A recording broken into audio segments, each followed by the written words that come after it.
So hello everyone, and again, welcome to Flash Forward. I'm going to start my sharing my screen, my presentation.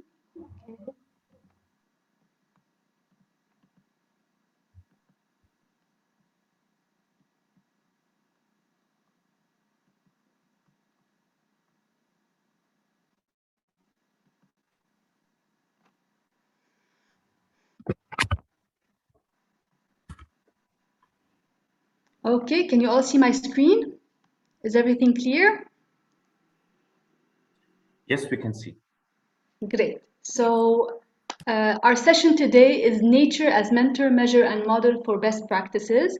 I'm Joanna Najurdi. My background is in architecture, and I'm specializing in biomimicry, which is a specific area in sustainable design, which sets as principle to learn from nature's principles and patterns in order to implement the design. And I've always found that nature is a rich place for learning, in order to provide examples for design and even for systems, for business systems, for any innovative ideas to be implemented can be inspired by nature. So to start, is everyone ready? I just have a Okay, I think question. everyone's... I'm not sure. Yes. الكونكشن issues من عنا ولا من عندك جوانا؟ My connection is, I think, is good. You know, we could probably, maybe I could turn off the video. That way we could have a better connection for everyone. Can we turn off videos?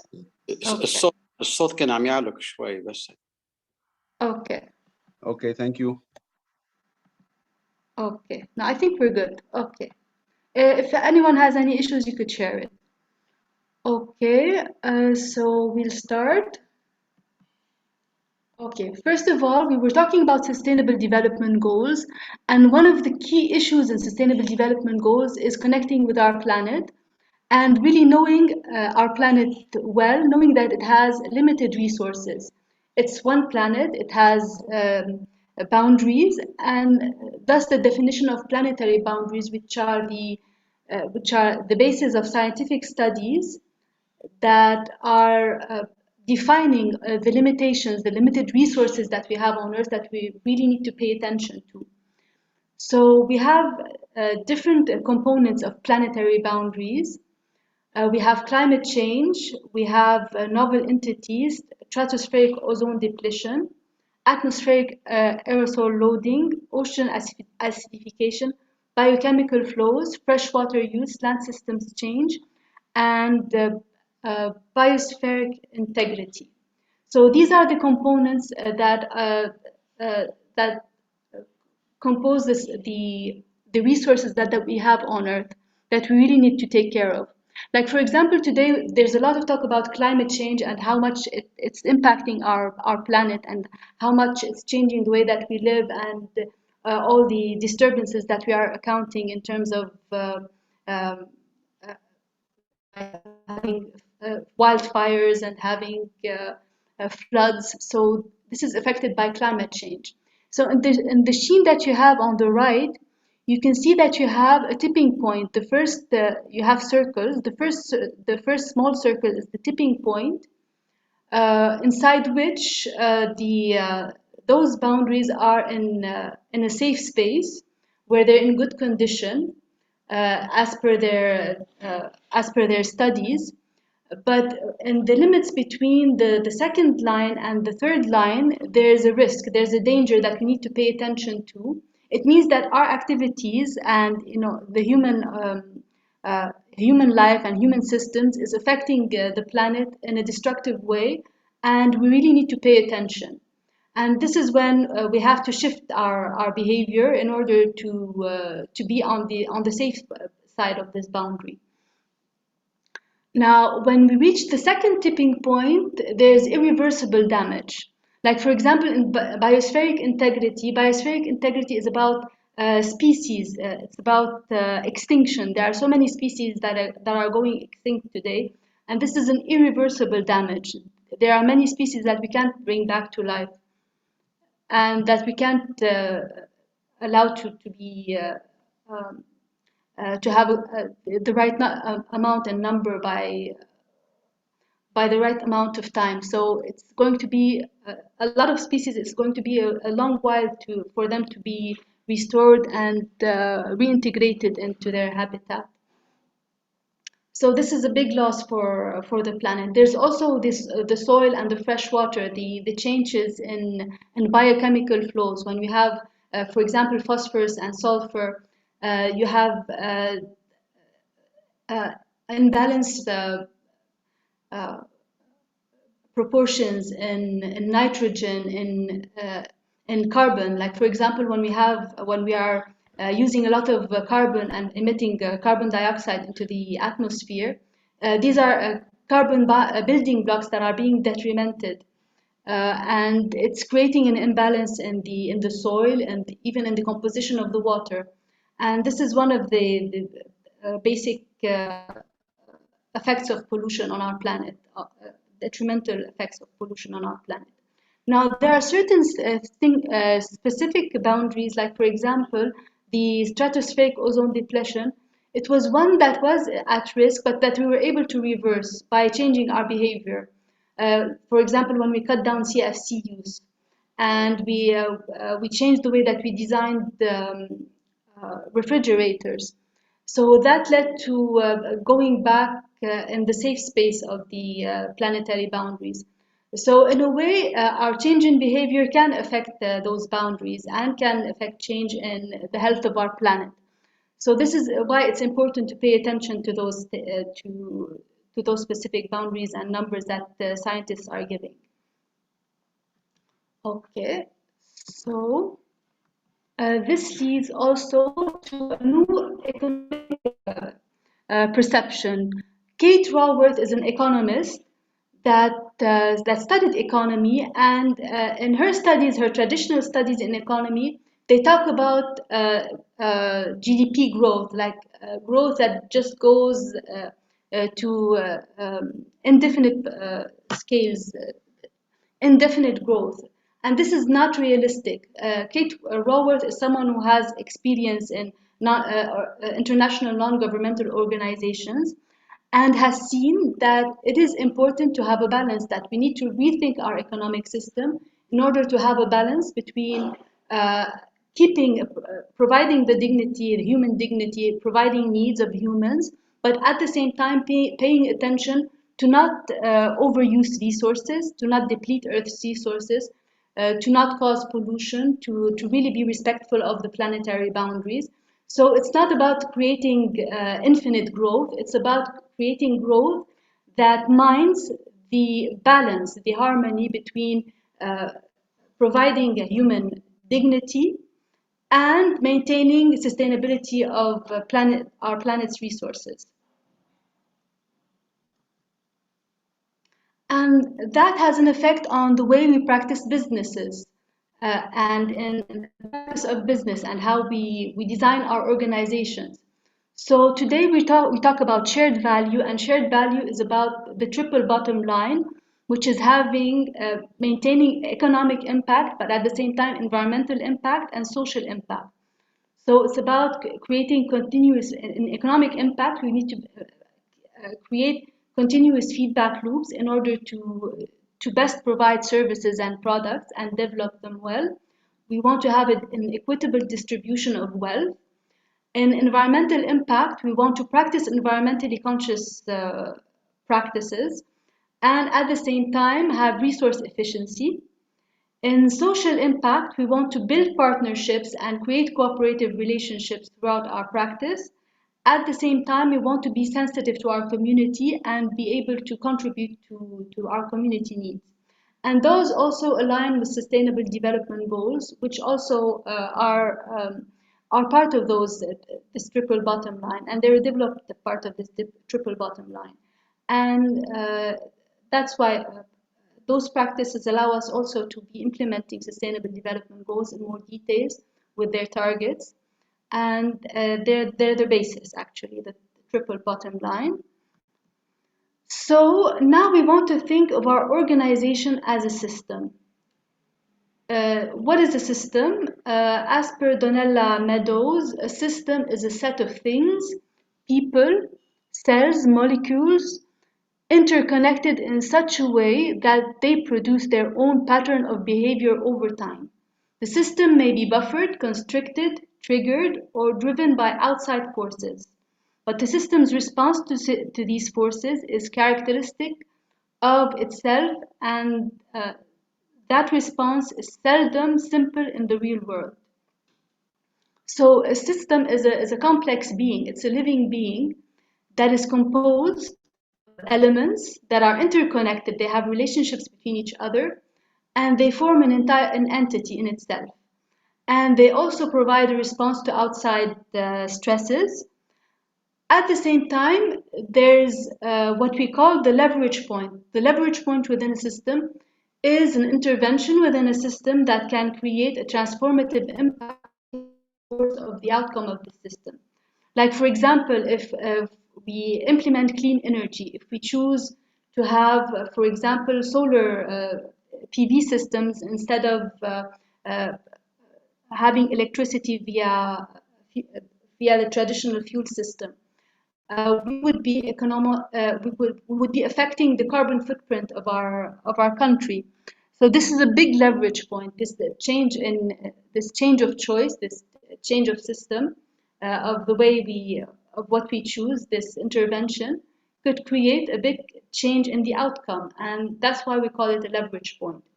So a system could be, for example, that the digestive system is an example of a system, which the elements are the organs, and the interconnection is how they relate to each other to form digestion.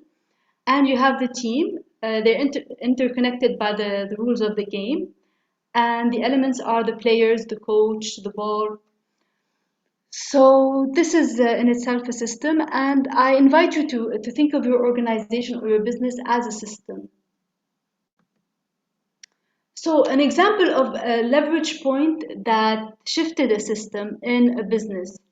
Interface Carpet, it's a carpet company that first had a traditional way of making carpets, but then Ray Anderson, the founder of Interface, he found that the system by which they were manufacturing the carpet is not energy efficient. It's using a lot of toxic material in order to adhere the adhesives for the carpet, and it was inefficient in energy, so there was a lot of energy loss.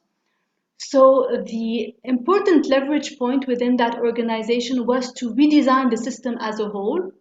So they redesigned the entire system, the entire manufacturing system, as to create carpet tiles that could be posed mechanically on the floor. And that made a big difference because they were aesthetically pleasing, because having different carpet tiles was very similar to the forest floor. At the same time, they cut the use of materials that were toxic, and they were able to recycle broken tiles and use them in spaces as well. So they were very efficient in resources. So that shift in the beginning of the system was very key to having an important leverage point that would create an innovative outcome, and that was very successful. So closed loop systems, if we look at nature, we see that there's no such thing as waste. We start by plants. Plants produce nutrients. They produce organic matter from minerals. Then you have the herbivores that eat the plants. And then the herbivores are eaten by the carnivores. And an important component of a mature ecosystem are the scavengers, who eat all the animals that are dead, or the carcasses of animals. So they're a key important element of decomposition of those organisms. They decompose them. They eat the carcasses, And that's why they're important. Scavengers are, by the way, very important in our ecosystems. And that's why it's very important that we conserve hyenas, for example. They're very key to our mature ecosystem. They play a big role in decomposing the carcasses, and those carcasses or the detritus are then decomposed by insects and then fungus, and they go back to the system as nutrients for plants. So it's a closed loop system. It's ongoing and continuous. It evolves. And in that stance, we want to compare it to our own systems. Now, our traditional systems are linear systems where we use raw material and energy, we produce a product, and then we end up with waste. And we know that this is not something that is sustainable. It's something that we need to change. And now we're looking into mimicking nature's systems by having closed loop systems. And thus we think of circular economy.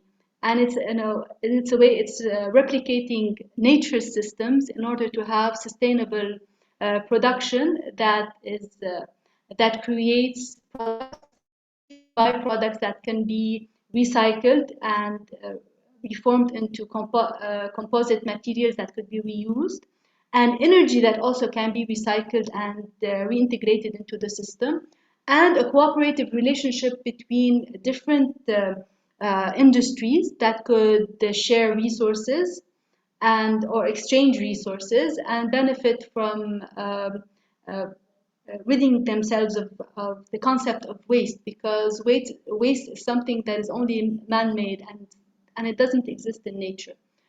For nature, anything in nature that throws a resource is a nutrient for another organism, and we want to replicate nature in that way. And thus circular economy, where we have assimilation of natural systems, where we have production, consumption, decomposition, and where the nutrients are reintegrated in the cycle in a closed loop system. Okay, so now as an introduction to this course, I invited you to reflect on a natural element. This is a reconnect exercise. I wanted you to choose a symbolic natural element that represents you as an individual. We're going to divide you in breakout rooms, and we invite you to talk about your symbolic natural element, to say why this means a lot to you, what does it symbolize to you, and how it represents you. And we want you to identify connections between your symbolic natural element, the ones of your team, and also connect this symbolic element with nature as well. So we want to have those conversations. Abbas, are the Yes. breakout rooms ready? Okay, Yes. so We're then we send dividing them to into breakout 5. rooms? Yes. Into 5? Okay. Thank you, Abbas. So I'm going to send you to a breakout room. All participants have They're been all invited. Oh, great. Okay. Thank you, Abbas.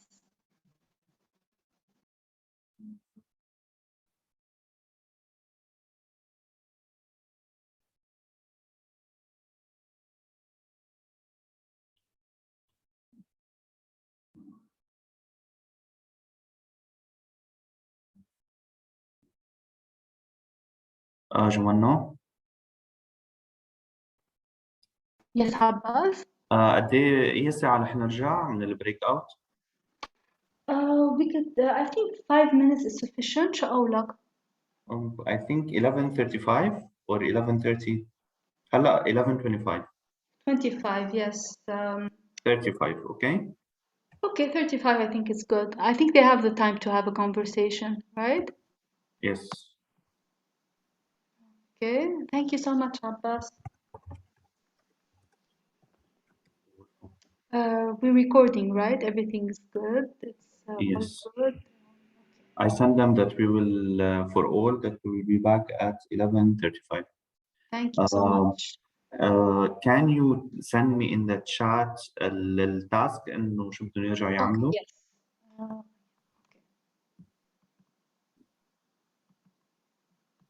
Yes.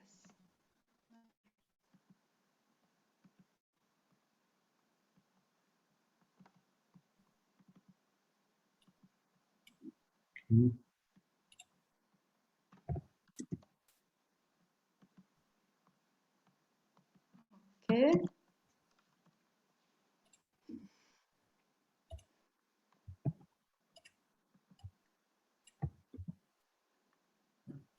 Hi, Joanna. Sorry, I just had to reconnect. Can you please get me to the room? Yes. Okay. I'm in refuse. Yes. Admit. One Okay, minute. sorry. It's different. It's yeah. It's Fine, I will assign you to room number 4. يلا, 1 second. Thank you.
I'm gonna join the room number 1 to see if they are on the right track. great. Thank you.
What's your inspirational organism?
Okay, Abbas, so it's time for you to come back.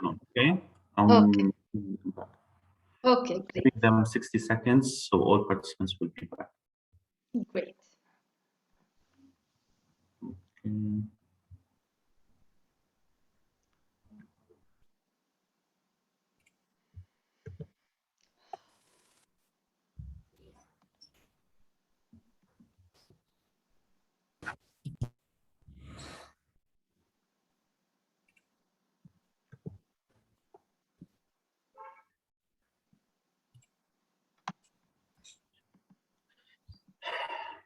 So I asked them that every group to select one person to represent their funding. Okay, great. So everyone's here, group 1.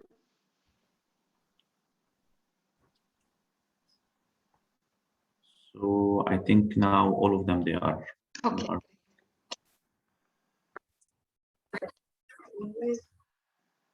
Janet, Hello, everyone. We are back in plenary. Joanna, the floor is yours. Okay, so I want you to share your insights on your inspirational organisms or elements from nature, how you interconnected in terms of sharing your inspirational organism, how they connected together, how did you put it in context within your team? I would like for each group to share this notion of what was shared. Group 1.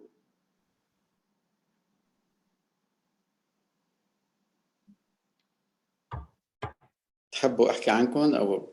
Yes, I totally agree.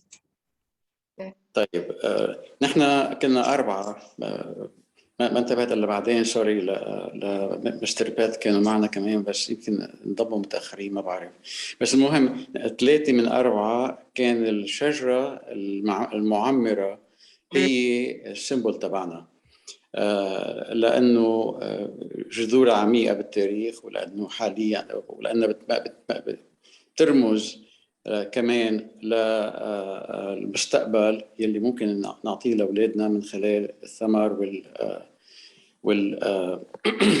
والامل بهالمستقبل. هلا في حدا اختار الشجره بشكل عام كبلانت، في حدا اختار ميبل ليف، وفي حدا اختار شجره الصنوبر.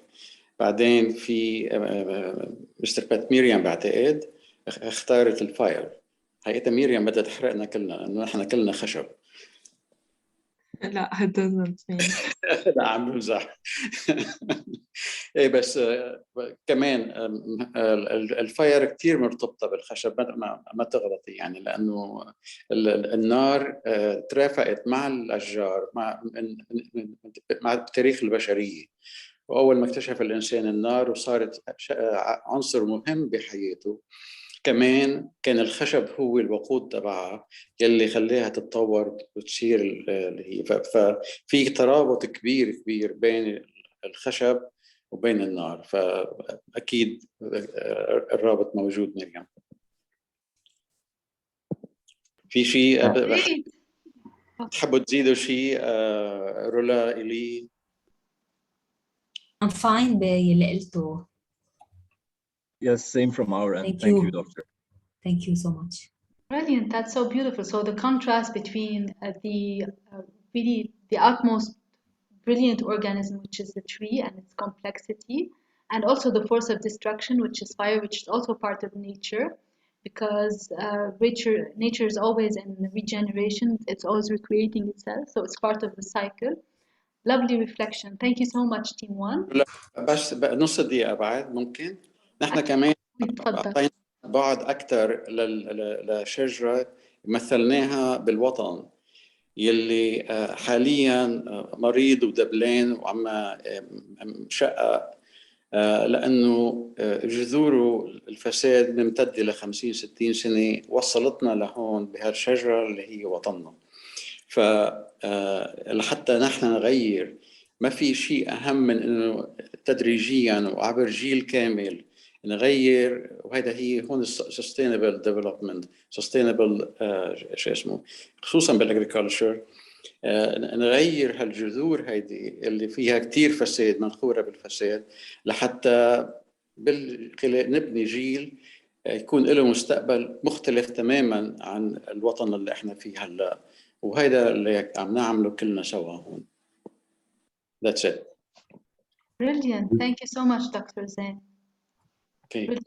Brilliant connotation, brilliant analogy. Thank you so much. Beautiful. Okay. We move to group number 2. There's Hadi, Jana, Ralph, and Ralph.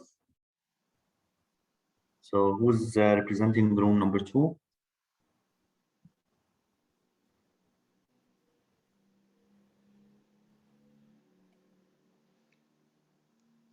Okay, who would like to talk for number 2? It doesn't have to be prepared, it could be spontaneous.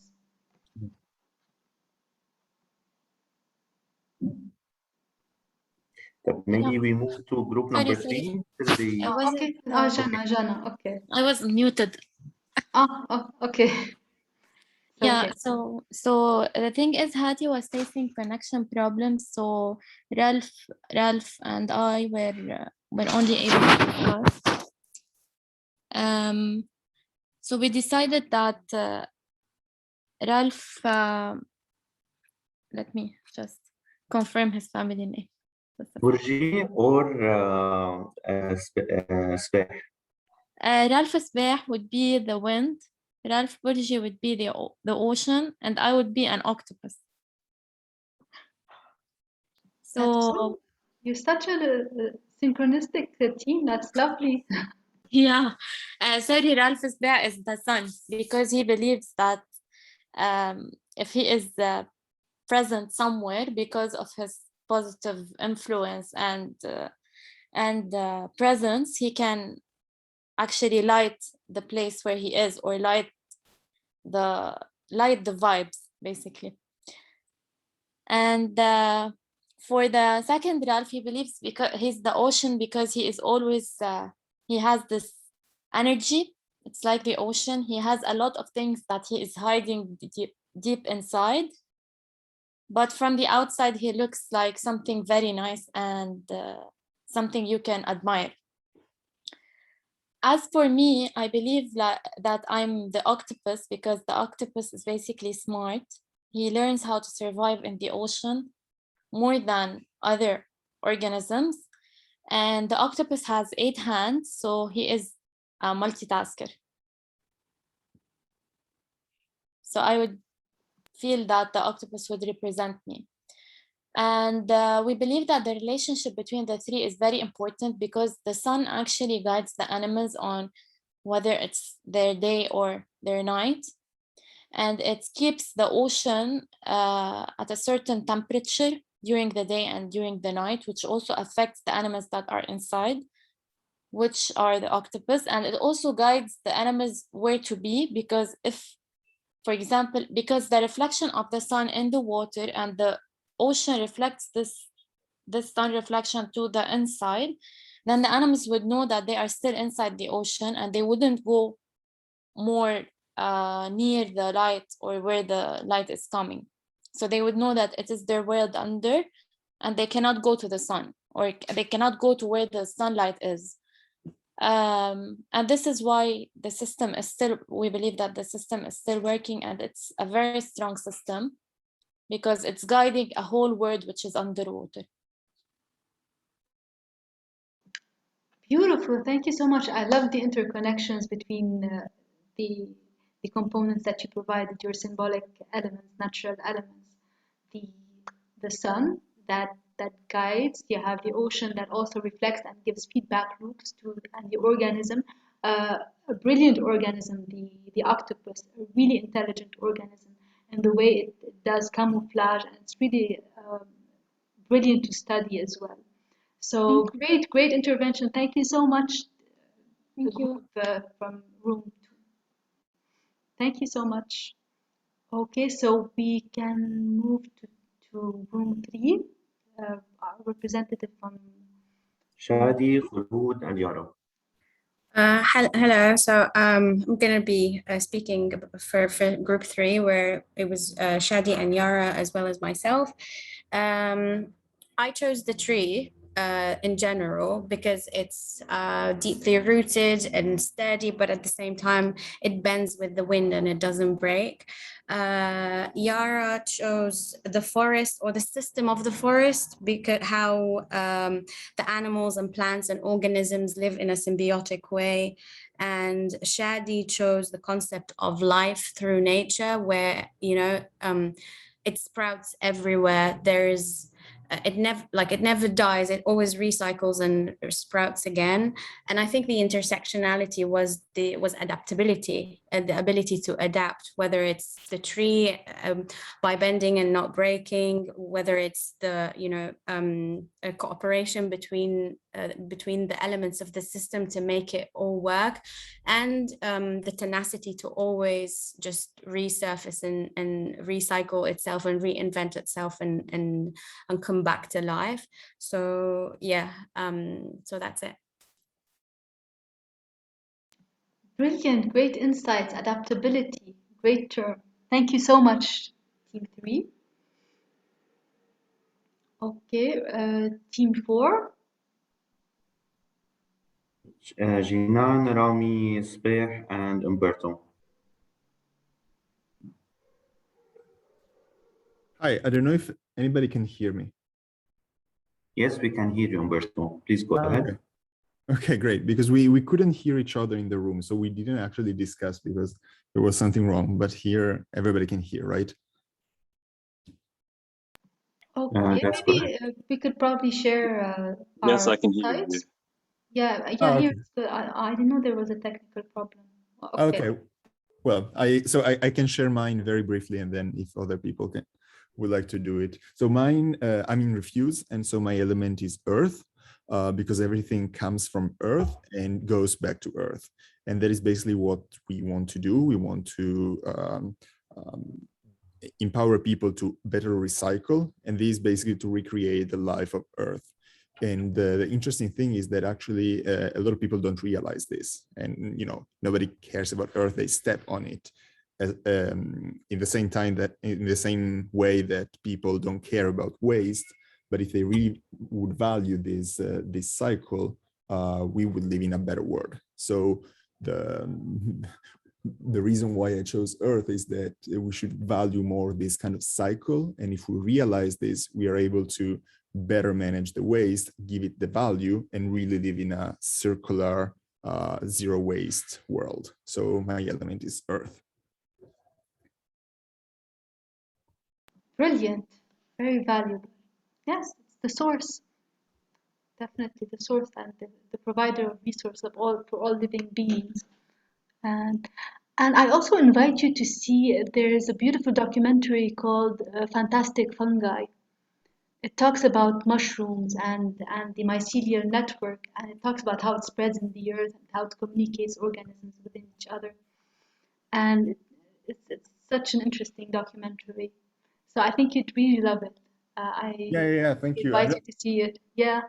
I know that mushrooms are being used more and more in architecture to really create structures out of mushrooms. So it's really great. Definitely, yes. Yeah. Becoming a material. So is there anyone else from room 3 that wants to share? Room 4 that would like to share, or also? Yes, I can share yes. mine. Okay. So hi, I chose the cactus.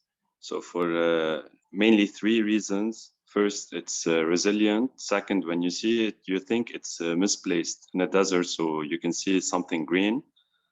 And this is our case in Lebanon now. And the third thing is that it has a defense mechanism, so defense system. So this is why I chose, I wanted to be more specific. So this is it. Brilliant. I also identify with cacti. I think they're really brilliant organisms, the way that they were able to adapt in a harsh environment, which is drought, and they were able to, and they're providers of nutrients for their ecosystem. They leverage the life of other organisms as well, so they're super essential in a desertic environment. So great analogy. Thank you, Rami. Mr. Al-Zain, is there something you'd like to share? Yeah, if we look at all kinds of systems, whether it is plant or animals, there's a lot to learn from nature, the way you said in the beginning. يعني النملة منا هينة هي والسيستم تبعها، النحلة منا هينة هي والسيستم تبعها، الحشرة اللي بتعيش بس 18 ساعة بتطلع وبتنزل إلها دور بالانفايرمنت، الخسي اللي موسمها بس 3 أشهر مثلا، أو شجرة الأرز اللي عمرها 4000 سنة. كله على بعضه يعني. This is the environment and the earth that we were endowed and we live in. إذا فينا نطلع على nature كمحيط، نطلع على نفسنا نحن كبشر كإنسان عم يتفاعل مع nature. If humanity can look in that perspective, then you can erase a lot of diseases and issues and problems from the face of the earth. Unfortunately, الإنسان موزع بالعصبيات with nature مهملة بطمع الإنسان وبجشعه. This is where we are suffering right now mightily, سواء بالclimate change ولا بكل هالمجاعات وهالمشاكل اللي بكل العالم. So we have to go back to nature, like you said, absolutely. We have to go back to our humanity as people كمان لحتى نقدر intelligently and smartly and with science and planning use nature and interact with it in a manner that is productive to all humanity. That's it. Brilliant. Thank you. Great reflection, Dr. Zain. Thank you, Dr. Zain. Yes, can we move to room number 5, which is Ali from Refuse and Hassan Yazbek Arduna? Yes, I'll go. So both of us actually chose trees. I chose the trees in general, while Hassan chose شجرة الكينة specifically. So we both work in making use of waste and recycling waste for as a resource basically, and transform it to something else. And trees, I think for us is for both of us was a good connection, a good resemblance to what we do, because I mean they use they recycle whatever they can get from earth, and then they turn it into nutrients for birds or for humans, and then these nutrients will also get returned again to earth, which they will use to grow faster. They also provide benefit to the whole environment around them, whether they're humans, protecting from dust and sun, and consuming the carbon dioxide, and also what else? So I mean, instead of while they survive on recycling in general, they also provide benefit for the community, for the environment around them, and this is what both of us want to do. And Hassan chose شجرة الكينة specifically because it grows fast. And this is what we believe we should do too. And on top of that, just to Joanna to share another docu-series actually that is very interesting and that talks about all these things. It's called Connected. I mean, it's crazy how they connect things that we never thought they're connected. So I really invite you all to look at it. Thank you. Thank you so much, Ali, for sharing. Great, lovely, great insights. Thank you all so much. Okay, so we will resume our the presentation. Okay.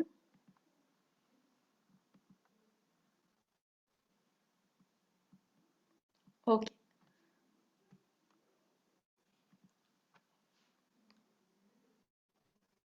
Okay. The picture I'm showing you is a picture of the forest in Akkar, Al-Udhr forest. It's an example of a mature ecosystem that is really fascinating and that I'm, me personally, in awe of. We're still in the interactive phase, so I want us to participate. I want us to express ourselves and to share what are our insights about this mature ecosystem. So what are the characteristics of this ecosystem? What can we see from this team?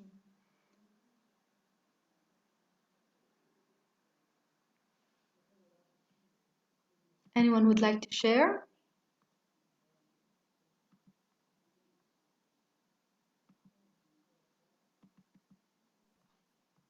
Like different elements, like moss, trees, plants. Like for example, the fact that there's diverse colors, there's diversity. The fact that there are, for example, different plants in a small area. How they interact with each other.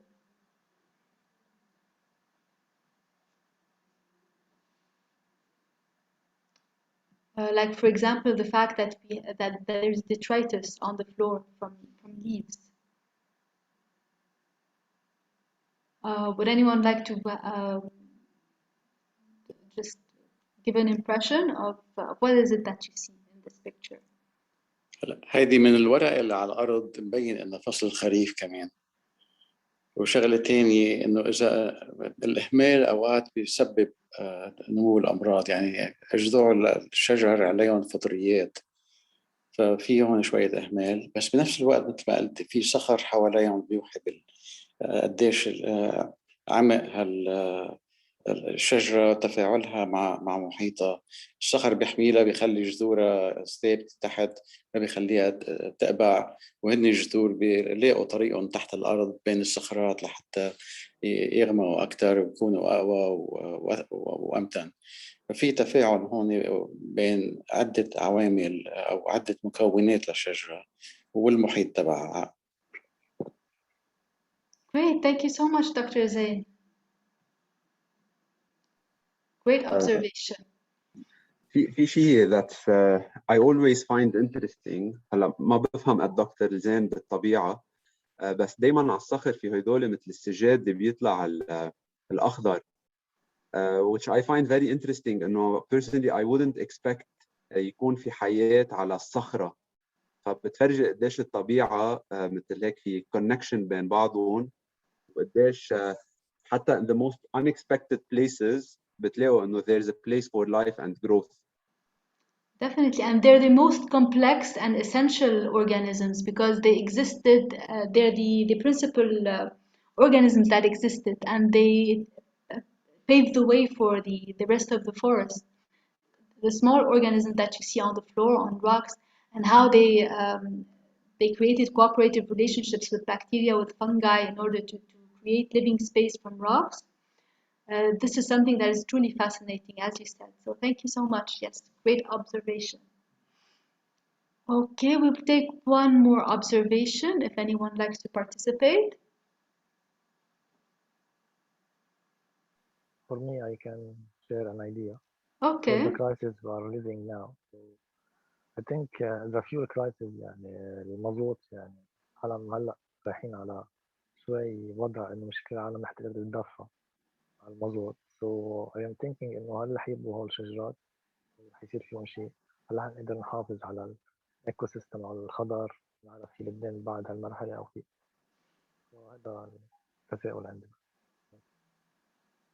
Yeah, that's a great reflection. It's a disturbance. It's definitely a disturbance that might affect nature. So if we don't use our leverage point and really shift behavior in order to preserve nature, it could be critical, as you said. That is a very keen observation. Thank you so much. جوانا يا عمي So much, كتر Shadi. الغابة ما بدها مازوت حتى تمشي وتعيش. Exactly. الله. Exactly. That's why we need to learn from nature. That's exactly why we're doing what we're doing. Okay. So great. Thank you all so much for your participation and your great observations. So moving on, characteristics of a mature ecosystem. So what actually scientists are doing, they're studying diverse ecosystems and they're finding common patterns that in many different ecosystems. And a mature ecosystem is an ecosystem that has existed for billions of years and that has evolved, giving space for diverse species that are interconnected and that have complex relationships with each other. They have also specific niches. They are diverse and they're interconnected. They evolve very slowly, but in a very constructive way where they create diversity, they create space for more living beings. Their lifespans are longer even. They create space for bigger organisms, for more complex organisms. So the characteristics that they found of mature ecosystems in general is that they are complex and diverse. They have a lot of complexity and they have so many different diverse species of insects, plants, animals, reptiles, and all elements are nutrients. So the notion of waste doesn't exist. This is something that is very essential in nature, is that anything rejected by an organism is a nutrient for another. Interconnected and symbiotic, there's always relationship between organisms. There's a lot of cooperation that happens, like we were talking about, for example, the mycelial network that happens underground, and how trees actually they exchange knowledge, they exchange nutrients, they exchange feedback loops from the mycelial network in the ground, and that's how they communicate with each other. And they're interconnected, and they actually the entire forest acts as one unified organism that is really interconnected and that is very well structured. So the forest is really much more complex and much more structured than we think. We are really discovering marvelous notions about how nature works. No long-term toxins are used, so there's life-friendly chemistry in nature.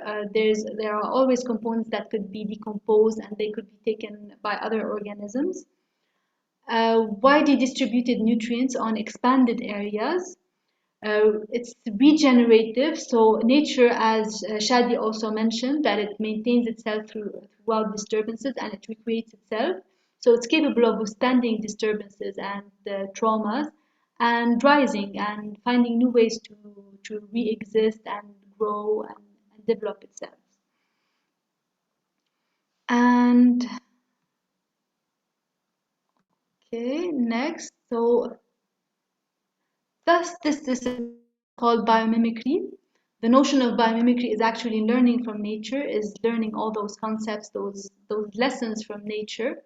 So biomimicry is composed from the combination of the words bio, which means life, mimesis means mimicking or imitating. So it's the conscious emulation of nature's genius.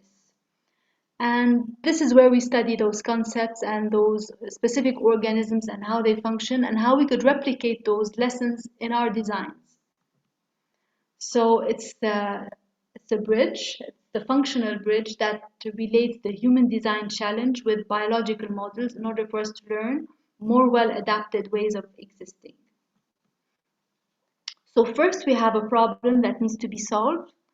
We identify our design challenges, so the functionality, the economical viability, the ecological sustainability. We analyze our challenge and we identify our context, everything that is related to this challenge. Then we pause and we go into the discovery phase, which is very critical in biomimicry, where we go to nature. We observe organisms. We learn from nature as a whole as well through life's principles. And this is a term that we're going to be repeating, and that's going to be very important in our practice. So we learn nature's patterns. We learn how nature responds and solves problems and performs functions. And we abstract what we learn in order to re-implement them in the creative process, which is creation and innovation, where we brainstorm ideas around this new learned concepts. And then we also go back to life's principles in order to reevaluate our design or our innovative way of thinking. And the process is ongoing and it's always in evolution.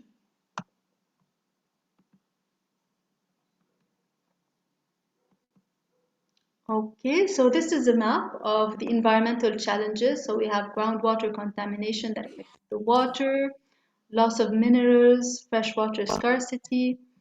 We have greenhouse gas emissions that cause acidic rain, global warming, Arctic ice melting, climate change.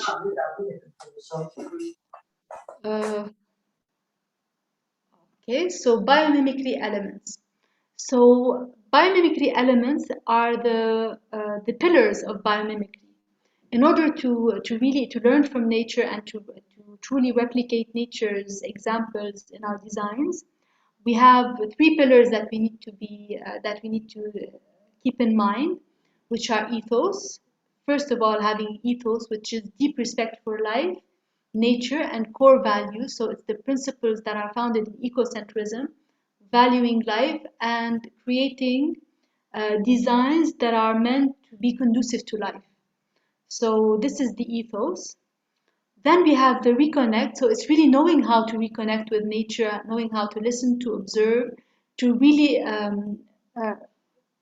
activate our five senses and how we interact with nature in order to truly have deep and sound observations in the organisms that we see in front of us.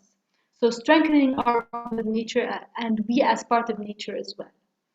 Then there's the part that is the most practiced in biomimicry and the most searched, which is emulate, and it's how we implement those lessons that we learn from nature. So learning from nature to apply it to design.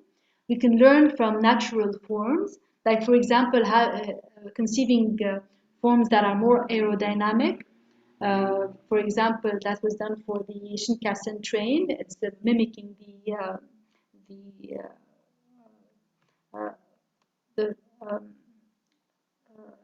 Martin Pêcheur, the bird, the kingfisher bird. And there's also a mimicking process. So also we can learn processes of how nature functions, like for example, understanding photosynthesis and trying to replicate it. Photosynthesis is by the mean by which plants create organic matters or building blocks in presence of the sun. So learning that process and doing our best to replicate it, or for example, decomposition is also another process that we could learn from and learn to replicate. And we can also learn from ecosystems. So we learn how organisms interact within each other, how they connect with each other, how they cooperate, how they function, how they interconnect, and we replicate this system as in our businesses, in our organizations, and how we connect with each other, how we can foster cooperation within our own systems. So many different ways of learning from nature. Examples of how nature was, how biomimicry was practiced. Like for example, there's the building, the the Eastgate Center building that was created by Mike Pierce to mimic the termite mold in order to create natural ventilation.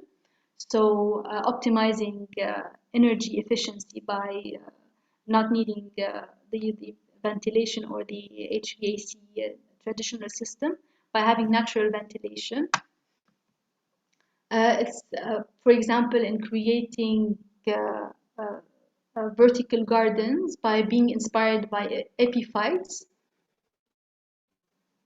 The train that I spoke of that is inspired by the kingfisher bird in order to create more aerodynamism, that created more energy efficient trains that is also sound efficient as well. It doesn't create a boom sound. So it allowed a great improvement of the design by understanding how birds form contribute to their fast fishing system. So this understanding really made a brilliant design. For example, energy efficiency created for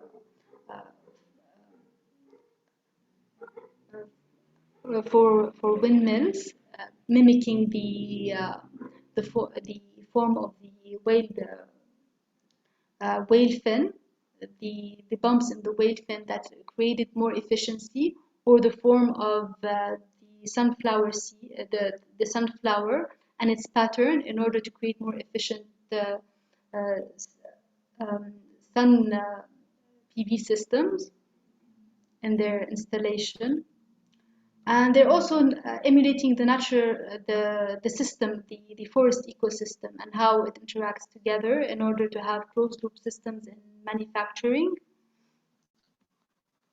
So we want to examine how does nature cooperate, produce, and innovate.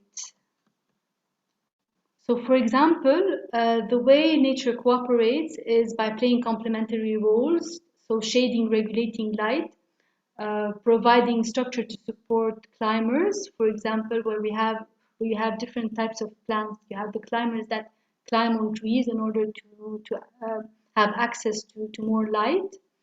You have covering the forest floor to preserve moisture. Emanate vibrant colors and fragrances to attract pollinators, which is beneficial to all plants as well, deterring pests. Nurturing gift economy, so you have trees that provide great amounts of fruits. Some fruits are given back to the soil, some fruits are provided to animals, and they also serve to propagate the tree and to have it exist in a wider area. So nurturing its soil by shedding fruits, nurturing pollinators, nurturing birds, insects, and mammals, so they disperse seeds. So providing also feedback loops. So the nature also has a system of where it communicates, where organisms communicate with each other. They provide scent. They communicate through scent, through colors, through chemical compounds, heat variations, through this dispersion of chemical compounds. They signal. Those signals are emitted also within the mycelial network and the Wood Wide Web. And there are also colonies of superorganisms such as bees and ants that agree on populating an area and creating their structures, and which also benefits the perpetuation of life, and it nurtures the soil as well. And also in expanding, dispersing to find new points of exchange. So bees for their hives and communicate to the rest of the colony. Ants, worms, mold that create tunnels that ventilate the soil as well and disperse seeds in a wider area. And then you have the water that's channeled and that sculpts the expanding and the developing of life in a wider area as well. So inviting diversity. One thing about nature that is always inviting diversity. So it's nurturing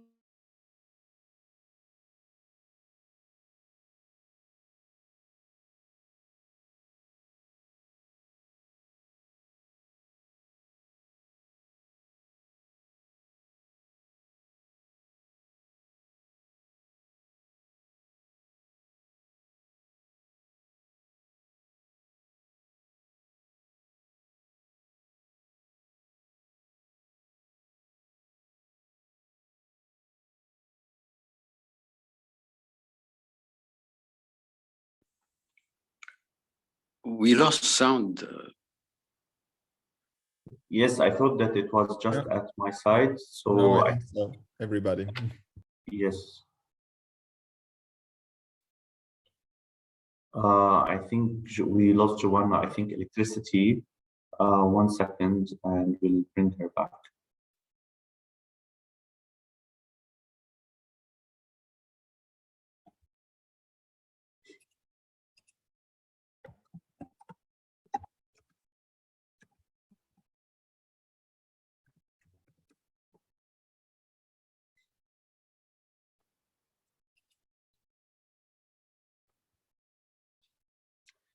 In the meantime, I kind of shared with you on the link what Joanna was telling about the fungi guy. I think it's like kind of a trailer, but it's a Netflix actually documentary that you can watch. And I think also someone from the team, from the participants also like mentioned another documentary that's called Connected. It would be good to share if you have the name exactly or something in the chat box. It would be interesting to watch.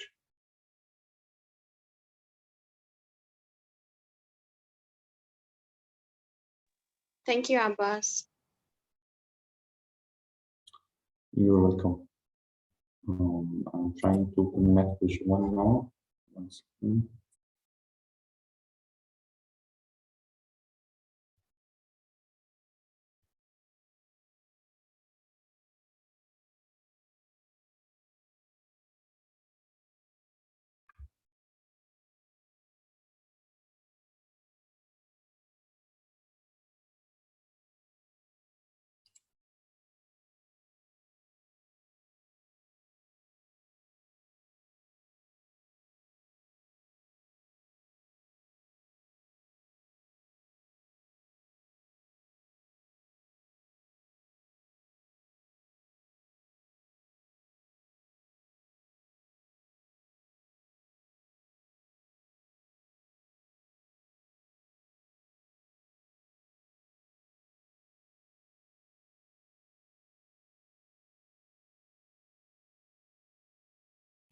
Okay, as I told you, Joanna's electricity went off. She's reconnecting now and joining the Zoom call. I hope that you were able all to be able to answer the assignments and you are able to find them useful. One part to reflect on internally about your organization, and also to I just want to make sure that everyone have a proper understanding that we were gonna be the project is about how to enhance, how to integrate SDGs into your business, including could be biomimicry, or could be different angles. But we thought that it would be good to share with you also another example of biomimicry about how you can integrate it within your business operation and value chain.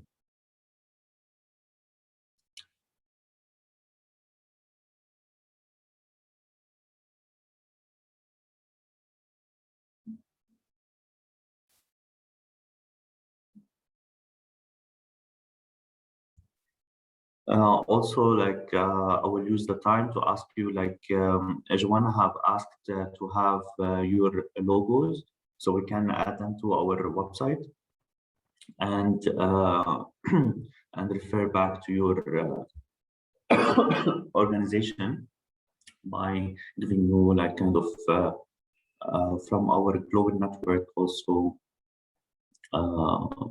more information about it.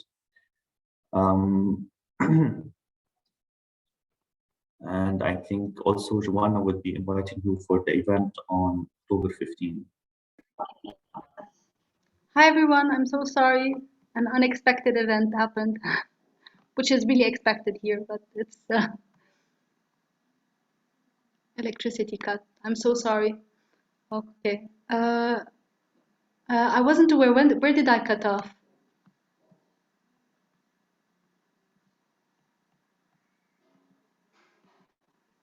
You were showing us about the system, and then you were moving into about how to do the design. So if you want to share the screen again, I can tell you. Okay. Okay. I'm back. So cooperate. Okay. Yeah, the slides before. Can you go one slide before? Yes, this one. Yes. Okay. Okay, great. So, okay, I apologize. Okay, so we'll resume here. Okay, so cooperate. Expanding and diversing and to find different points of exchange. So we have nature that is always propagating, always finding new ways. You have bees and birds that are searching for optimal places for their hives and communicate with the rest of the colony. And you have ants, worms, and moles that create, ventilate the soil and disperse seeds in a wider area. You have water channels that sculpt to be accessible for expanding and developing life. So inviting diversity. And there's also living and working collectively. So you have also organisms that organize in packs and colonies, moving in groups, developing collective defense mechanisms, and adapting cyclic processes that a species adhere to redundantly. So an example of that was applied in design or in a system is the Kalundborg compound in where we have where there was many different buildings that connected with each other, and they actually found a way to share their resources, to share energy, to share water. So when there's so they were basically mimicking the forest ecosystem, where you have trees that share resources that they have an excess of that they would give to other organisms that have less of. They replicated the system, so when any building that has an excessive amount of water or energy could divert it to another building, and that's the system that mimics the forest. There's a cooperation also that led to an innovative design for Philips that implicated having customized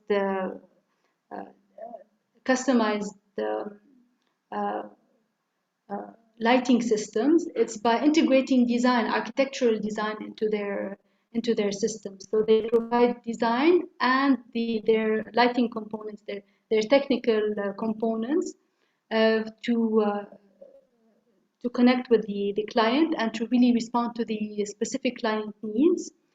This is a cooperative relationship that also led to innovation and to even being more resource efficient and energy efficient, because they were able to find in design what lacked in the technical area, which was really contributing to efficiency by having a systems thinking.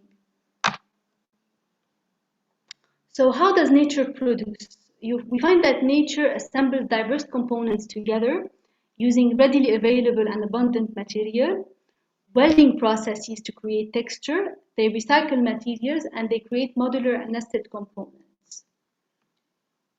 They filter also, so they gather nutrients while letting go of what is not needed, subtracting and decomposing, creating various gradual layers to process materials, process to slow down the flow of water or wind, and they redirect flows.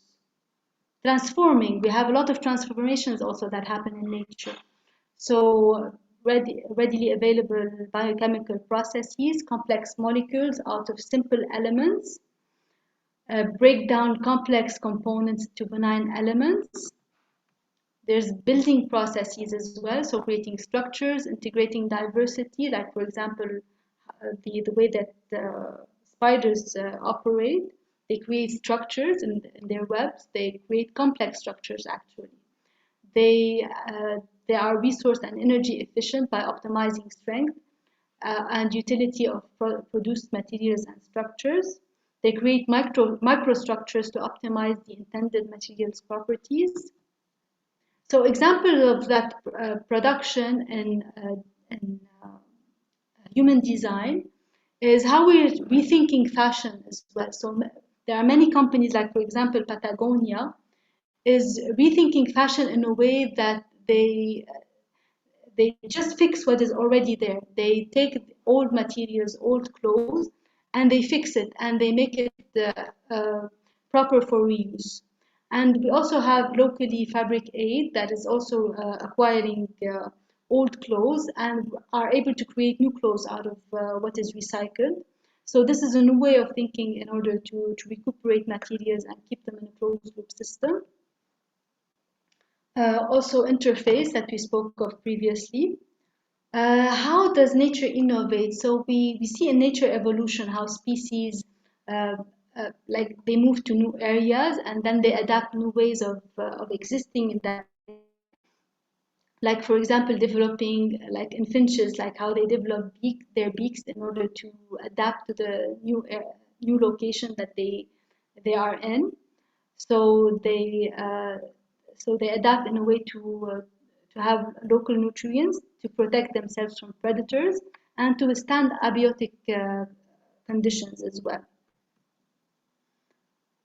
Also, nature innovates in a way that is resource efficient. Like for example, the snails that started out by that their ancestors started by being the nautilus, which is a big organism that was aquatic, and then they developed and they evolved and they became an organism that live on Earth. And they optimize the amount of water that they need. They create ways to withstand drought. And they fabricate the calcium carbonate that exists on their shells. So they're always developing their structure. So an example of an innovative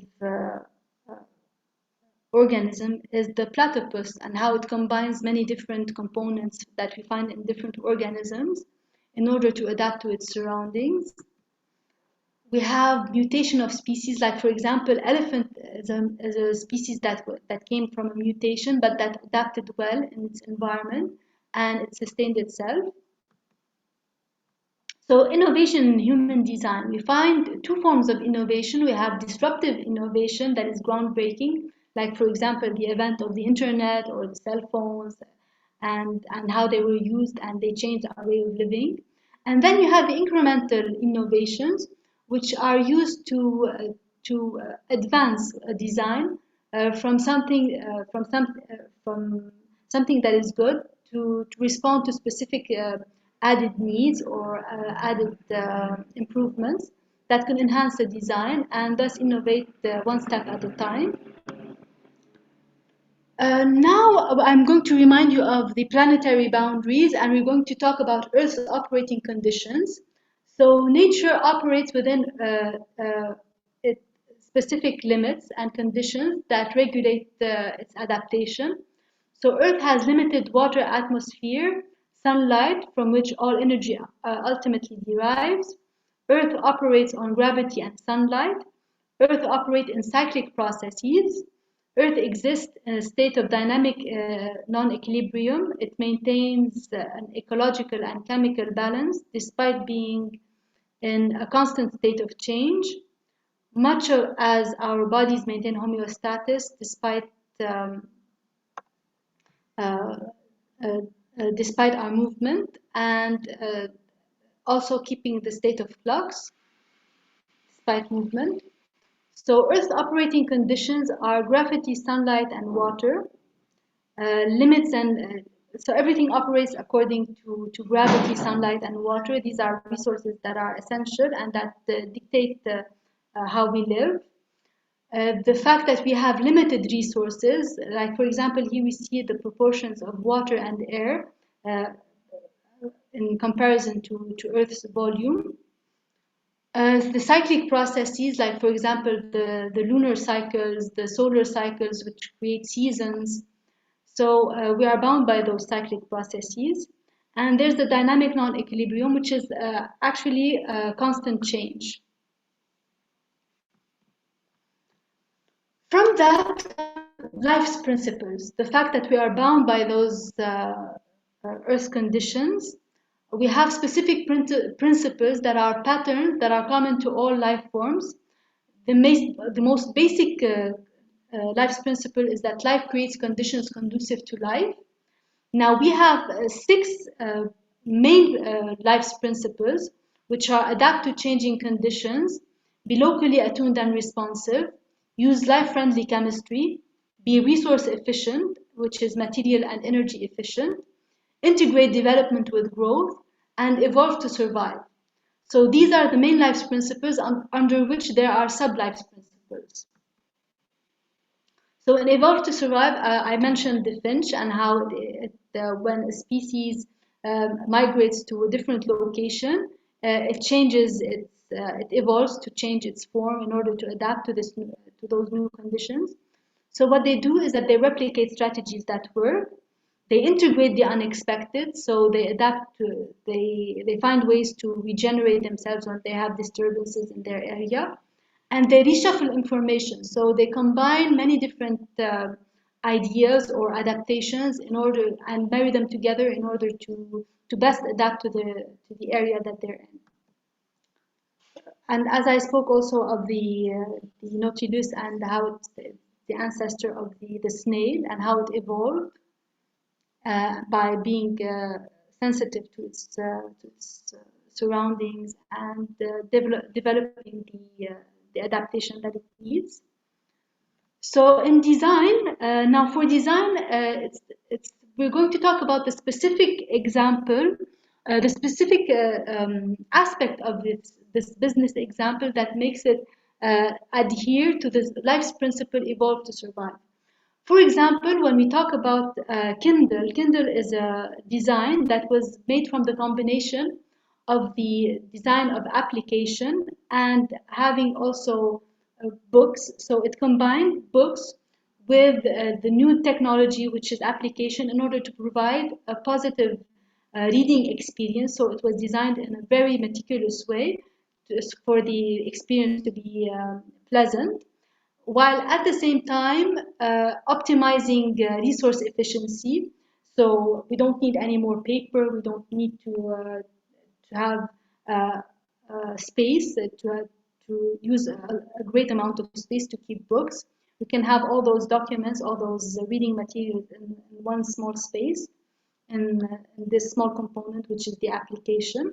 And this is done by reshuffling information. So the information provided by the application and the information provided by the book. So adapting to changing conditions. So the way nature works is that it incorporates diversity. Like, for example, if you see the weed ecosystem and you see how there are diverse weeds that coexist and that interconnect with each other. At the same time, they create patterns that are replicated. So they embody resilience through variation, redundancy, and decentralization.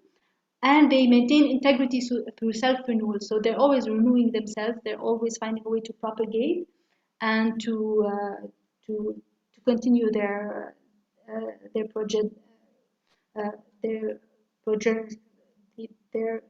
generations. An example of adapting to changing conditions, for example, a changing condition is global warming, the fact that we are losing a lot of diversity. An answer to that was a project that was done by the other Dada, a firm that exists in Lebanon, by recreating the forest ecosystem in an urban area. So it's integrating diversity, integrating the diverse organisms that already exist in the forest, and putting them in a way that replicates this forest in this urban ecosystem that is in desperate need of greenery, and in having ecosystem restoration. And that also is done by 3 people in California, where they also it's an organization that reintegrates trees in urban areas. There's also the Life's principle, integrate development with growth. That is specifically important, or that we can see in cells and how there's a specific structures to cells, like we have phytoplankton here, how they have a nucleus and a membrane and all of those components that are replicated in a modular and nested component. So you have many different cells that are combined and interconnected to form the organism as a whole. There's building from the bottom up, so there's an essential element that replicates itself to create complex elements and the system as a whole. And there's a self-organization that happens between cells, how they are derived from each other, how they are duplicated, and how they are diverted in a way that that is replicated and that creates the great organism that is composed from those cells. Another great example of integrating development with growth that we already mentioned, the cactus, and this specifically the Opuntia ficus, and how the clatodes are built one module on top of the other, and how it's very modular, and how it's everything is built on top of each element, and that allows it to grow in a more organic way and disperse more in more free form and more freely, and it allows it also to propagate easily.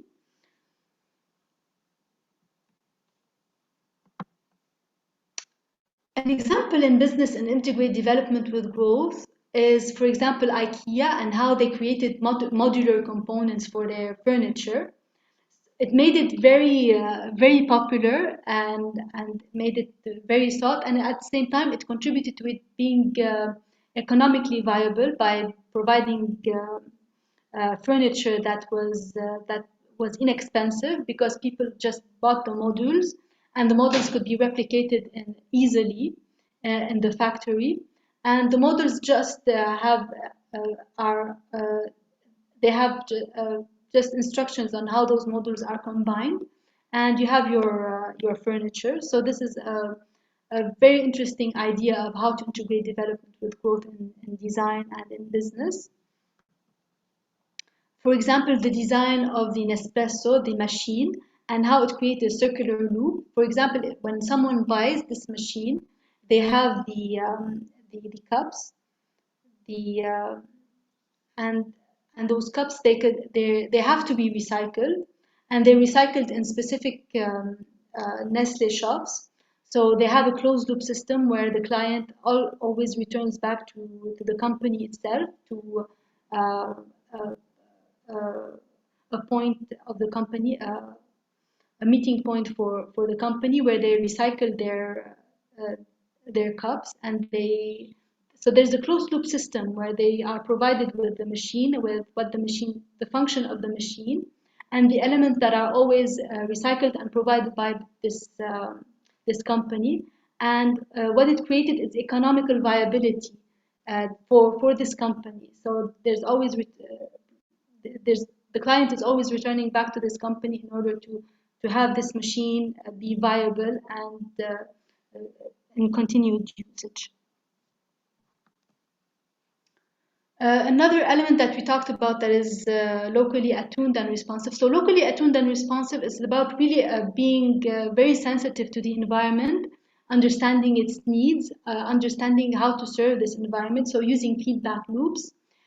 Also understanding the cyclic processes of this environment and adapting to those cyclic processes, and cultivating cooperative relationships. And it's also understanding the resources and using what's there in the environment. For example, like the moss that connect with the trees and preserving the moist and providing that moist during the drought. An example of a vernacular architecture that I admire very much, the Modifs in Iraq. This is vernacular architecture that is made from reed. So it's made from readily available materials in that region. There's also the cooperative relationship between the clownfish and the anemone plant. So the clownfish keeps the anemone clean from bacteria, and the anemone protects the clownfish from its predators. An example of an organization that I found to be locally attuned and responsive, and at the same time I want to point out that many organizations also have certain organizations also have many different qualities in response to life's principles. So I chose this to be specifically a life's principle that this organization has, but it also responds to other life's principles. So being locally attuned and responsive, so knowing exactly what your environment needs. And we could see that from the diversity of the people that they serve, the people that they integrate in their community as arc-en-ciel, how they were able to recycle in an efficient way, how they were able to create more products to produce in an efficient way, and at the same time how they responded to crises like, for example, the refugee crisis. So it's an organization that is an example of being locally attuned and responsive.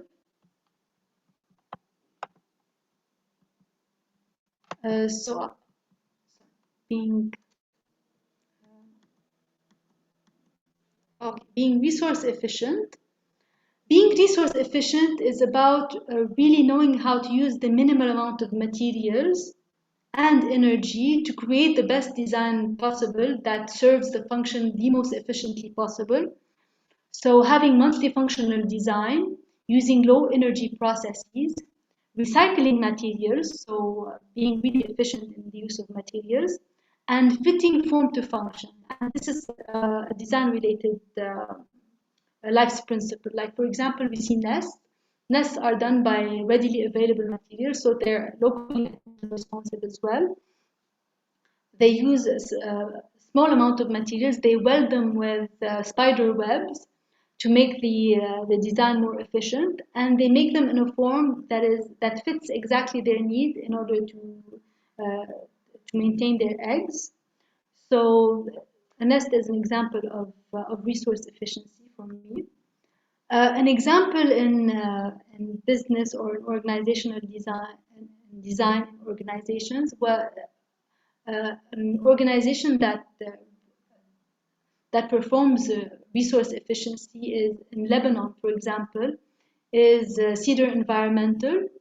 So it's about recycling plastics, single-use plastics, and putting them into building boards.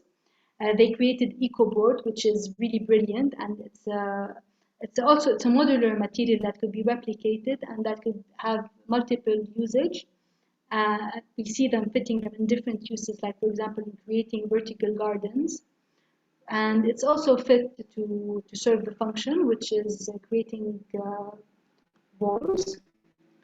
Another important life principle is using life-friendly chemistry, as we talked about how nature creates the materials from a small subset of elements that are not toxic. So they build selectively with a small subset of elements. They do chemistry in water. So any compound, any natural compound is created from water. It's not created from toxic materials such as highly alkaline material or highly acidic materials. It's the chemistry is done in water. It's done slowly, and it's done at ambient temperature as well. So there are no extremes in production from nature. It's always produced slowly and in ambient conditions. And all the compounds in nature can be broken down to create benign constituents. So the breaking down of materials is simple and creates compounds that are also life-friendly. An example that I cited earlier was the interface carpets that were able to have life-friendly chemistry in their application because they were able to avoid the toxic chemicals that were used in adhesives in carpets. So they created the life-friendly design with life-friendly chemistry. So, in conclusion, there's a new business paradigm that is proposed in learning from nature. So we learn about the opportunities that are presented by observing nature. We learn how to reshuffle information in order to have innovation, how to be locally attuned and responsive and know the exact needs of our surroundings, understand the constraints, be resource efficient, building a system from the bottom up and making our best in order for the system to evolve.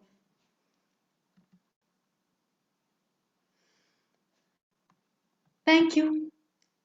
So this resumes the presentation.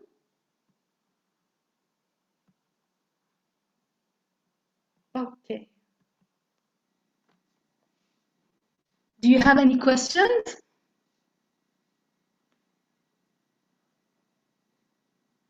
Thank you. Everything is clear.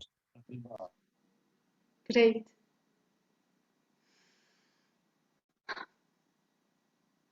So does anyone have any questions? Dr. Zain? Dr. Zain? It's actually not a question, it's a reflection.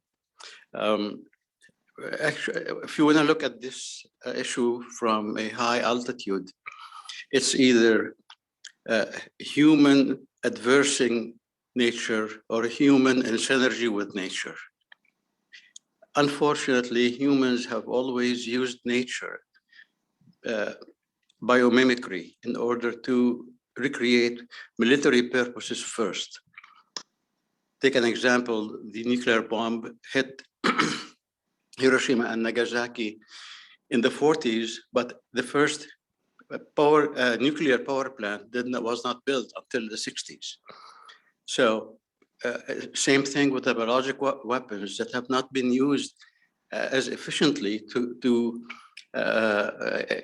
biologics have not been used efficiently as much to fight disease as much it has been used to perfect how to hurt humans with biologic weapons or with chemical weapons or with vacuum bombs or with gases that in bombs that paralyze soldiers and stuff like that. So we've been very good and very meticulous in creating human versus adversing nature using biomimicry. And what you just outlined is beautiful examples of a small scale, but so diverse and so numerous ways that we can be in synergy with nature for the better of humankind. That's it. Great, thank you, Dr. Zain. I loved your intervention because you pointed out on a very key notion about biomimicry. What you were talking about in mentioning how, like many scientists and the military, how they learned from nature in order to create bombs and to create the destructive materials. That's actually, it has the name of biomimetics, which is different than biomimicry. So biomimetics, it's another, I mean, it resembles biomimicry in the fact that we learn from nature, but it differs from biomimicry because biomimicry, as I mentioned earlier in the presentation, is based on the three pillars of which ethos. So it's the ethos that that makes for biomimicry what it is because it has the purpose of creating designs or systems that create conditions conducive to life. So we are bound by creating conditions that are sustainable, by conditions that are viable for human beings, basically, and all life forms. So this is what makes biomimicry different than biomimetics that was known previously. So this is a key point, and I thank you so much for pointing that out because it's a very important aspect that we need to distinguish. Any more questions? Anyone else has any questions? Yes, Joanna, would you tell us a little bit about the expectation of your assignment?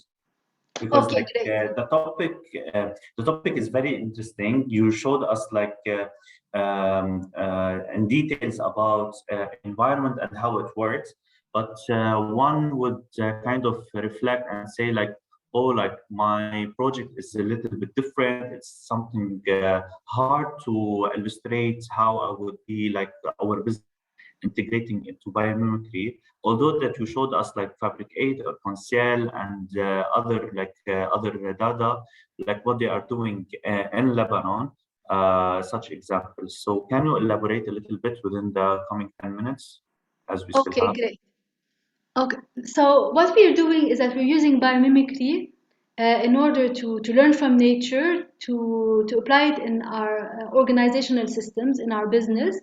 So it's about mimicking nature in a way that is, because mimicking nature, it varies from mimicking nature literally to metaphorically, and we are going more towards the metaphoric mimicking, but through truly understanding nature. So the assignment that I'm going to give you, remember I talked to you about life's principles and how there are, life's principles are the specific patterns that we find in nature, all over nature, that are common to all different ecosystems. So we want to measure, we want to evaluate our business or our organization as per life's principles. So the exercise that I'm going to be giving you is I'm going to invite you to evaluate your business, your organization as per life's principles. So you can tell me, for example, what is it in your business that you are doing in order to be locally attuned and responsive? Like, for example, how are you taking feedback loops? How are you listening to your clients, to the people who work with you? How are you creating this efficient communication that allows you to produce in a way that responds more to the needs of this environment? For example, how are you building from the bottom up? How are you integrating development with growth? Are you creating a module that can be replicated, that could be propagated in a way that is decentralized? So I want us to reflect on all of those notions because the benefit of that would make that we can really reflect on our organizational system. We can find we could really reflect on ways on the value of this organization, how it resembles life, how functioning in a way that resembles or that is more conform to life's principles. And at the same time, it would show us improvement areas. So what are for example, what can we do in our organization that would make us more, that would make us adapt more to changing conditions? How can we integrate maintaining self-renewal better? How could we renew our organization better in order to adapt to the changing conditions that we are encountering in this period. So it's a tool for reflection, for analysis, for us to really examine our organization and see the value of our organization and at the same time the improvement points. So it's an exercise that I invite you to do, and I'm going to be giving you till the end of this week in order to do this exercise. And we'll also be reflecting on ethos at the same time. So ethos will be like the summary of how the implementation of life's principles is being performed in this organization. And it's a great evaluation tool. What I'm going to do is that I'm going to also schedule on Wednesday a Q&A session. So I invite you to start your, in the beginning of the week when I give the assignment, I invite you to start the assignment and if you have any questions, I can provide the session on Wednesday evening, Q&A sessions, because we noticed from the previous session that you had questions for example, the Sustainable Development Goals assignment. So Wednesday, I'll be providing you with questions and answers, and we could reflect, we could on points. For example, if you have difficulties, we could answer the questions, and for you to be able to present the assignment for Sunday, October 10th. That would be the deadline, but I think it would be feasible because it's really a reflection. It's more of a reflection and some analysis of the organization that is meant really to be a point of improvement. It's a tool to let you observe on where are the improvements that can be made, what could be made better, and what are the values that could be highlighted as well. So this is the assignment for this week. Does anyone have any questions for this tool, for how the assignment will be made, what is needed, etc.? Joanna, I just also would like to take the opportunity to talk about October 15 and the logos. Sure. Yes. Go ahead. No, if you can tell us. Okay. Okay. I thought that you wanted to share that. We're going to be having on October 15th an event where we'll be hosting all the participants, and we want to announce the finalist teams. So we're going to choose the teams that will be making it to the finals, and at the same time we will be providing consultation for those teams.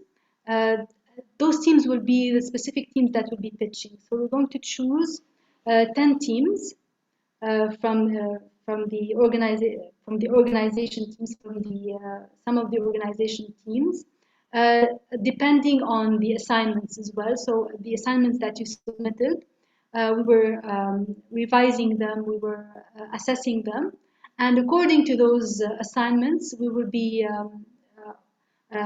filtering the teams that will be moving on to the finals. And this will be announced on the October 15th, and I'll be sending you the details of the event. It will be on in the evening at about 7 p.m. on October 15th. And it will be a chance also for us to network as well and to get to know one another. Yeah, so Joanna, what I understood, so it's an event, it's a networking event, and announcing the 10 teams on October 15, and the event, it would be between 7 till 9 at the BDD, right, at the Beirut Digital District. Yeah, I'll be sending you also. I'll be sending you the details of the event via email. And it will be a great chance to network as well and to get to know each other as a cohort, because online, I mean, we can connect online, but getting to know each other in person, I think it adds value to our cohort and to our network. And it will allow us to get to know you better and to know your organization better. And it would also be a chance for us to always follow up and keep our this the symbiotic relationship of the organizations for future opportunities for everything that is actually happening and that will be taking place in the future. So it would be a great chance to connect with each other. So this is something we're excited about as well. Yes, and I hope that everyone's shared the logos and the link with Joanna, so we can also post it on our website and introduce you to our network too. Thank you. Yes, yeah, I remember I sent you an email. So if anyone hasn't sent me their logo, I invite you to send me your logo, because we want to be creating a specific page for our Flash Forward cohort, where we're going to be talking about your organization and how you implement sustainable development goals. And it would be a great connection point for networks that are in Lebanon and abroad as well. So I invite you all to share your logos and your websites via email. And does anyone have any questions or comments? We will be sending our assignments these few days because we didn't be able to go throughout our email. And thank you. It was very interesting and very inspirational about today's session. Thank you. You're most welcome. You're most welcome. Yes, Hello, Aya. Shadi? Yes. For the assignment one, we can update it or خلاص it's I thought إنه it will be يعني it will be a discussion or something about it, so we did not clarify all the whole idea يعني. It's no, you mean the Life's Principles assignment? The first assignment, I think, the project. The first assignment. Yes, so I will the idea was at the beginning that we have the assignment and that's it, and we got like kind of we got different types of the quality of assignments. So we had some assignments that have been presented which is like really very poor, and we had like very strong assignments. If you feel like you would like now, after knowing the 3 sessions, and now you have a better understanding about how you would be able to integrate sustainable development goals into your organization, and are you able to integrate clearly what kind of activities you want to change into your organization to adapt to sustainable development goals. Yes, apply it with the deadline that Joanna is setting for her assignment. So it would be collecting the 3 assignments together. If you feel like no, what you have submitted is sufficient and this is exactly what you want to submit, then it's okay. Although that it will take from me more energy, like because I already reviewed most of the exercise of the assignments, and I invite you again, if you feel like you want to submit again the assignment, please think about, first of all, the activities that you want to change into your business, integrating sustainable development goals. Second, the financial aspect of the project. As I said during our last call, that the total amount of money that we are dispersing is $30,000.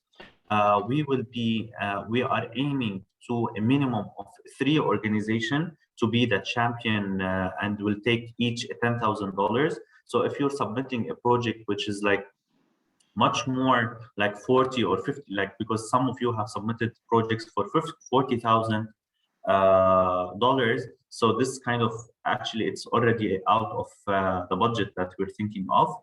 And second, make sure that we are financing the activities that you will be integrating sustainable development goals into your project. We are not supporting the organization as a whole to pay for human resources like project management and or like the operation part. It's you need to be very clear how you will integrate sustainable development goal into your business, being it on a project base or on the organization as a whole. It's up to you to decide which SDG that you want to integrate with and the way that you want. And today with Joanna, I think she gave a great example about how to integrate biomimicry into your organization, being it a product, being a service, being the group dynamics, different types, but you need to take the time and to reflect on that. And she already offering Wednesday as a support session to raise your questions into details. Okay. Great. So we're giving them a chance for the people who haven't submitted their previous assignment, their first assignment. So we're giving the deadline for on the 10th of October, where we could submit all 3 assignments. So we're going to clarify that in an email as well, so that the people who haven't submitted have the chance to submit. Okay, so October 10th as a final deadline for the assignments. Sorry, Joanna, is the October 10th the deadline for the second assignment or for the third assignment you're going to? For both, the second and the third. The second, it's actually not long. It could be done in a small amount of time. But we are fixing one deadline in order to have all the assignments done and presented. Okay. Yes, because we need time to review all the assignments, because now we opened again that you can resubmit the assignments. And October 15, we need to announce the before the last finalist for the competition, and the teams that will have opportunity to mentorship and raising their questions, and then and to pitch as later well. on, and the pitches. Yes. Exactly. Mm-hmm. Okay.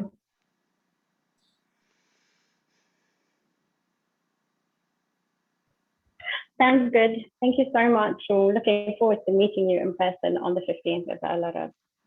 Definitely. Us too, likewise. Great. Thank you, عذبناكم. Okay. Thank you so much. Thank you. It's a pleasure. It's a pleasure knowing you. Thank you all so much for attending the session and for participating. It was really great. Thank you. Bye-bye. Bye. Bye-bye. Thank you. Bye-bye. Bye, everyone. Have a nice weekend. Bye, everyone. Have a great week.